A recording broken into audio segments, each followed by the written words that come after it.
Assalamu alaikum and welcome to today's session. I am Wakas Iqbal, instructor at the Center of Excellence for Training and Development, Lahore, and a proud participant of the TEVTA AI Teachers Training Bootcamp Batch 4. In collaboration with Rehan AI Teachers Training Institute, today we are discussing a topic that touches every student, teacher, professional, and entrepreneur in Pakistan and around the world.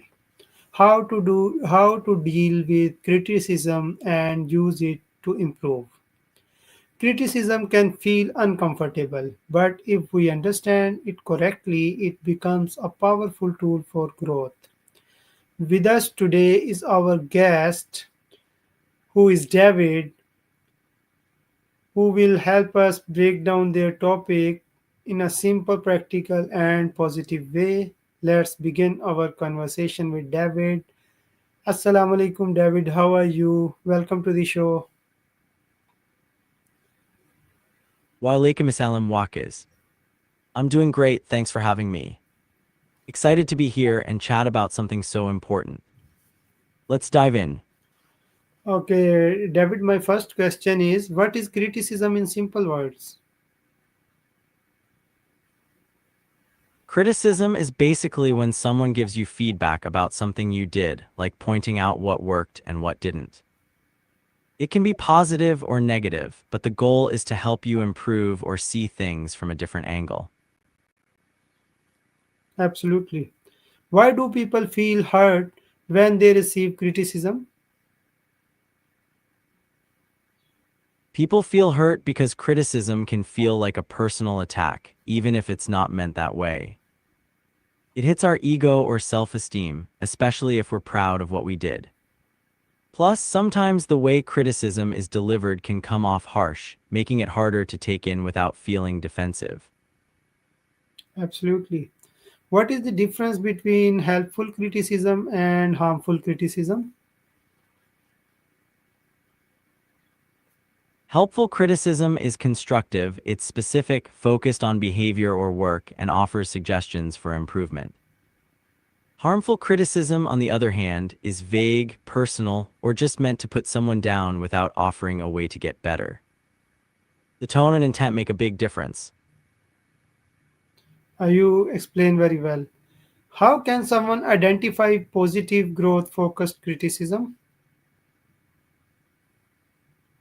Thanks, Wakas. You can spot positive growth-focused criticism when it's clear, respectful, and aimed at helping you improve.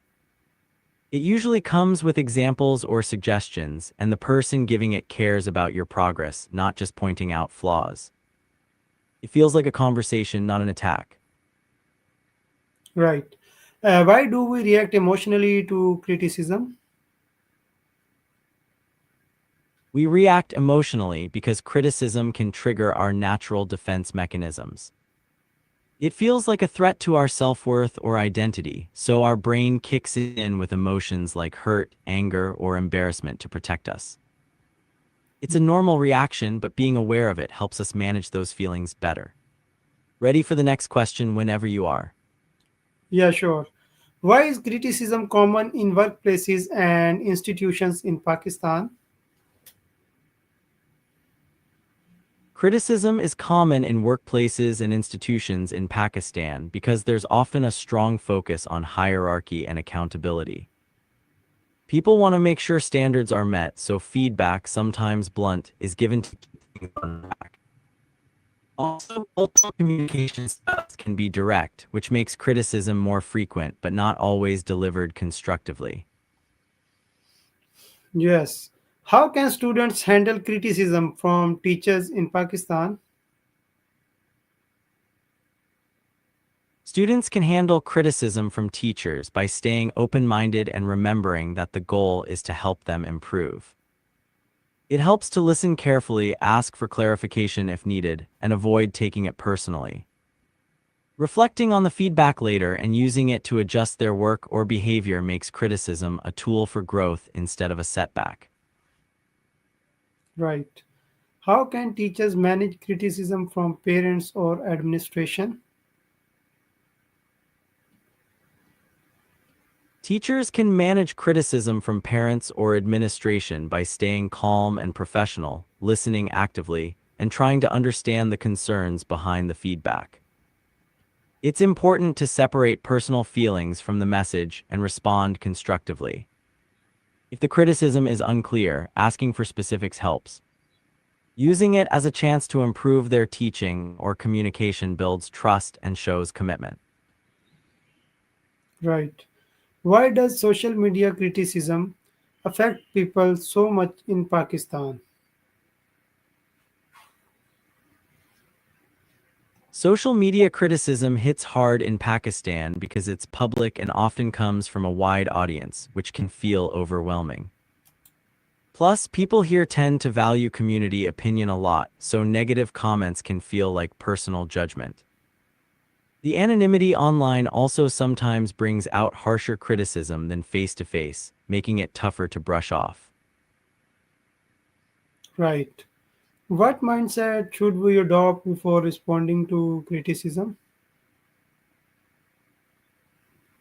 We should adopt a growth mindset, seeing criticism as a chance to learn and improve rather than as a personal attack. Staying curious, open, and calm helps us take the useful parts and leave the rest behind. It's about focusing on progress, not perfection, and being kind to ourselves during the process. Right. How can someone take criticism without feeling discouraged?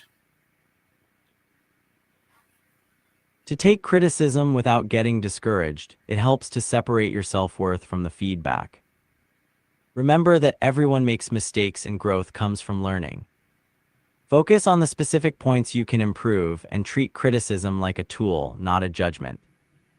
Also, balancing feedback with self-encouragement keeps your confidence up. Absolutely.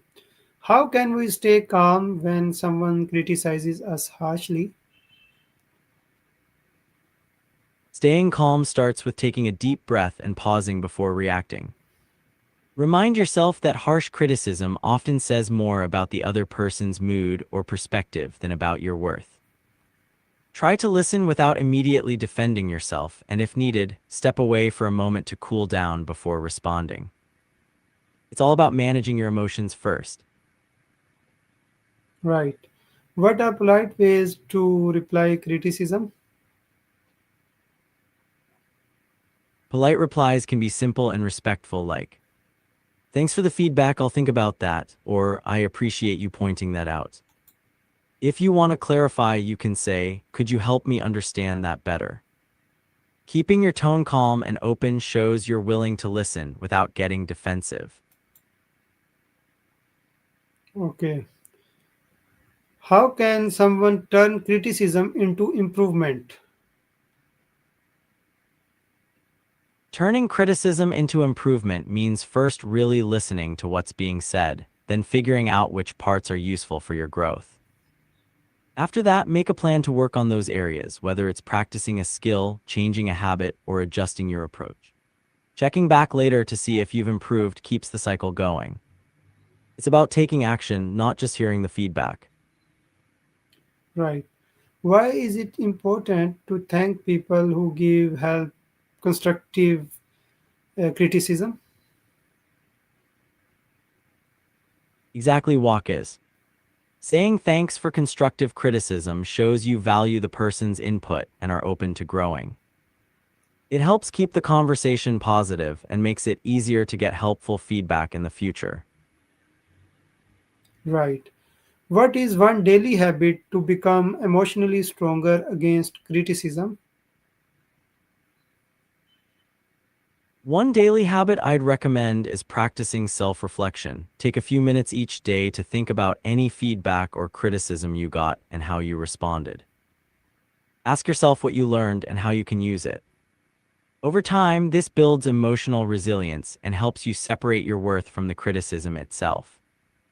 It's like training your mind to stay calm and focused. Thank you so much, David, for your practical and supportive insights.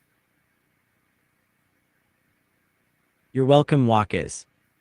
It was great chatting with you and sharing thoughts on such an important topic. If you or your audience ever want to dive deeper into game design or cooking tips, you know where to find me. Take care. Thank you. Criticism is something we all face at home, school, workplaces, and even online. But how we respond to it shapes who we become.